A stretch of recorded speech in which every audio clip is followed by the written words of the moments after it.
का भेलो साहब? ओ गेटवा में करंट बका। ये तो टेलर बा। 440 वोल्ट के झटका अंदरवा में बा। अच्छा वैसे चंद्रभान जी बाड़े? हाँ घर में बाड़े। ठीक बा।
विक्रम नाम है हमार।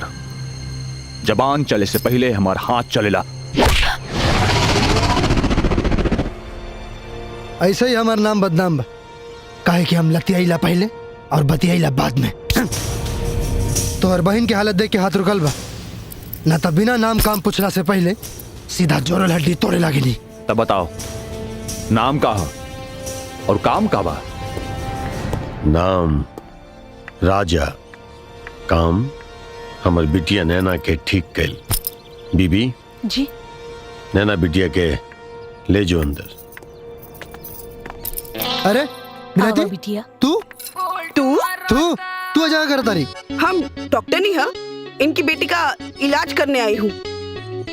तब फिर हमरा काहे बुलावल गेल बा? कंपटीशन कि पहले कौन ठीक करेगा, मैं या ये अनपढ़ गंवार?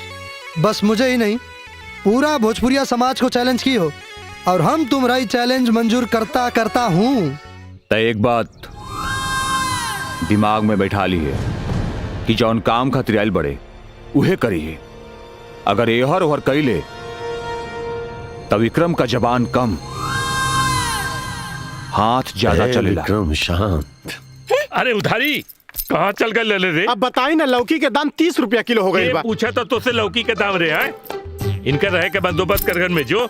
जी चलिए साहब। बेटवा सुबह चाय पर मुलाकात हुई। जा आई साहब चली। हाँ थोड़ा शांत दिमाग से काम करल करा।